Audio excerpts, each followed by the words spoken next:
చందు ఇంట్లో ఒక దగ్గర నిలబడి చాలా బాధపడుతూ ఆలోచిస్తూ ఉంటాడు. వల్లి చేసిన మోసం గురించి తలుచుకుంటూ చాలా బాధపడుతూ ఉంటాడు. అప్పుడే వేదవతి, నర్మద, ప్రేమ వాళ్ళందరూ అక్కడికి వచ్చి రేపెద్దోడా అని మాట్లాడుతూ ఉంటే, ఏంటమ్మా ఏంటి దానిని ఇంటికి తీసుకురావద్దని నేను ఎంత చెప్పినా కూడా మీరు వినలేదు కదమ్మా అని అంటూ ఉంటే, మీ నాన్న పరిస్థితి చూసావారా? ఆయనకి ఇలాంటి విషయాలు ఏమైనా తెలిస్తే బ్రతకడ్రా. అసలే తను ఏరి కోరి తెచ్చుకున్న కోడలు కదా.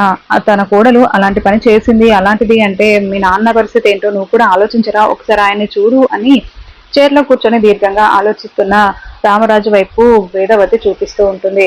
ఈ విషయం ఎప్పటికీ మీ నాన్నకి తెలియకూడదురా, వల్లి మోసం చేసిందన్న విషయం తెలియొద్దు అని వేదవతి అంటూ ఉంటుంది.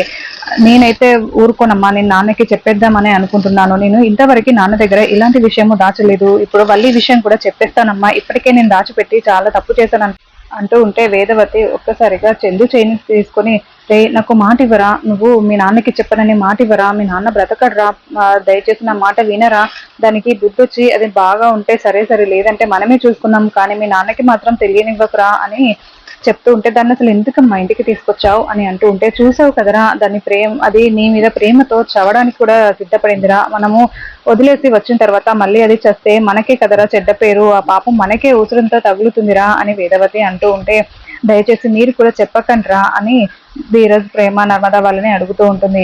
ఇంకా చెప్పనని మాట ఇవ్వరా చందు అని అంటూ ఉంటే, చందు ఇంకా కన్విన్స్ అయిపోయి వేదవతి చేతిలో ఒట్టు వేస్తాడు. మీరు కూడా వేయండ్రా అనడంతో ప్రేమ, నర్మద, ధీరజ్ వాళ్ళు కూడా వేదవతి చేతిలో అందరూ మేము చెప్పమని ఒట్టు వేస్తూ ఉంటారు.